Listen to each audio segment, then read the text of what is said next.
इस चुनाव में मतदान की चोरी हुई है और दूसरी बात हम सब के सर्वमान्य नेता आदरणीय तेजस्वी यादव जी है रहेंगे। हम लोग हारे नहीं हैं, हम लोग को हराया गया है। चाहे जैसे भी चुनाव आयोग ईवीएम मशीन ने मैनिपुलेट करके हराया है, चाहे जैसे हराया है, ये सब हम लोग माने हैं कि हम लोग हारे नहीं हैं, हम लोग को मैनिपुलेट करके हराया गया है। नमस्कार, दर्श न्यूज़ में आपका स्वागत है। मैं हूं आपके साथ विशाल।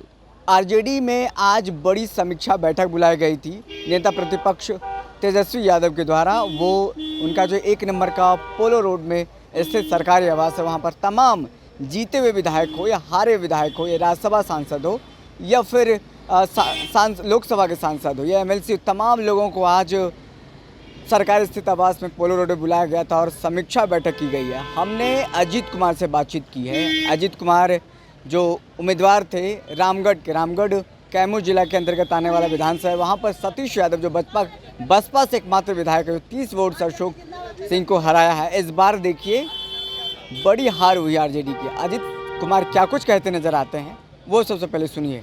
आज समीक्षा बैठक बुलाई गई थी, क्या क्या बातचीत हुई सर अंदर में? दो बात कि इस चुनाव में मतदान की चोरी हुई है और दूसरी बात हम सब के सर्वमान्य नेता आदरणीय तेजस्वी यादव जी है रहेंगे वही।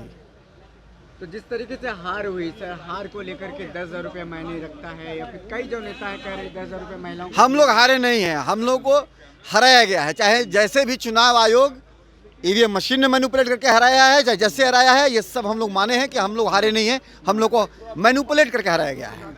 आप जिस विधानसभा से आते हैं वहाँ भी हार हुई है सर। हाँ, तो सब पूरा बिहार में हार हुई है, तो यहाँ हमारा विधानसभा कोई आइलैंड तो है नहीं कि अलग से बचेगा।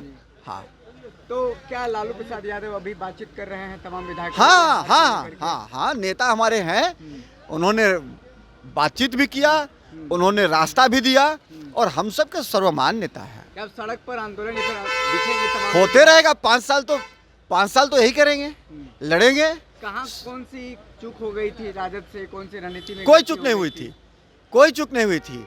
हमारा नेता नंबर 1, उनकी रणनीति नंबर 1 और सारे काम जितने विपक्ष के नेता होने के नाते जो भी इस राज्य में किया सकते, मुद्दा भी हमारा नंबर 1 रहा। हमने कहीं कोई गलती नहीं किया है, हमारी कोई गलती ही नहीं है। अब चुनाव आयोग और भारत सरकार ये मिलकर के चुनाव को मैनिपुलेट किया है, यही मामला और कुछ नहीं। लालू परिवार में कलह सामने आ रही है। बेटी रोहिणी आचार्य किस तरीके से ट्वीट करके उन्होंने बताया है कि तेजस्वी यादव पर आरोप लगाया है, रमीज और फिर संजय यादव पर भी आरोप। उन्होंने कहा पॉलिटिक्स छोड़ दिया है रमीज और संजय यादव के कहने पर। अरे पारिवारिक कलह कैसे मीडिया में जगह पाता है, हमको नहीं समझ में आया आज तक। पारिवारिक कलह का कोई मसला ही नहीं है। हर घर में झगड़े होते हैं और फिर लोग एक साथ बैठ जाते हैं, एक साथ खाते हैं पीते, एक साथ रहते सोते हैं। इसीलिए बहुत पुरखे भी कहा करते थे किसी परिवार के मामले में कभी कुछ बोलना नहीं चाहिए। हमको तो आश्चर्य हो रहा है कि इतना लोग इस बारे में बात कर रहे हैं। आरजेडी की हार के बाद कई लोग खुलकर सामने आने लगे हैं। राजद के ही वरिष्ठ नेता शिवानंद तिवारी लालू प्रसाद यादव को धृतराज की संज्ञा दे दिया है कि अब तो वरिष्ठ नेता हैं, उनके ऊपर मैं क्या बोलूँगा, लेकिन सवाल ये है कि उन्होंने कहा तो मैंने पढ़ा भी नहीं और किस संदर्भ में बोले मैं नहीं जानता, लेकिन लालू प्रसाद जी के ऊपर टीका टिप्पणी और पार्टी के अंदर के लोग अगर कोई कर भी रहे हैं तो वो अनावश्यक है, उससे बचना चाहिए। क्या तेज प्रताप यादव ने राजद को नुकसान पहुंचाया है कई विधानसभा सीटों पर? आप कैसे देखते हैं? पहले राजद में ही थे, उसके बाद हम लोग को सिर्फ चुनाव आयोग नुकसान पहुंचाया है, हम लोग किसी से नहीं हारे हैं। तेज प्रताप ने नुकसान नहीं पहुंचाया है? ना, उनसे कुछ नहीं। महुआ हार गए आप लोग सर। अरे हम तो पूरा बिहारे हारे हैं, तो महुआ कोई अलग है। चलिए, तो आप सुन रहे थे अजीत कुमार को, जो अजीत कुमार जगदानंद सिंह के बेटे हैं। उन्होंने अपनी हार को लेकर के, पार्टी की हार को लेकर के तमाम सारी बातें बताई हैं। जिस तरीके से महिलाओं के खाते में 10,000 रुपया दिया गया, वो बड़ा मायने रखा। और फिर लालू परिवार में जो कलह है, वो कलह, और फिर जगदानंद सिंह के करीबी साथी माने जाने वाले लालू के करीबी साथी माने जाने वाले शिवानंद तिवारी ने धृतराष्ट्र का संज्ञा दी है लालू प्रसाद यादव को। तो उन्होंने कहा है कि वो वरिष्ठ नेता हैं, वरिष्ठ नेता के बात पर हम क्या कहेंगे। फिलहाल इस खबर में इतना ही, हमें दीजिए इजाज़त।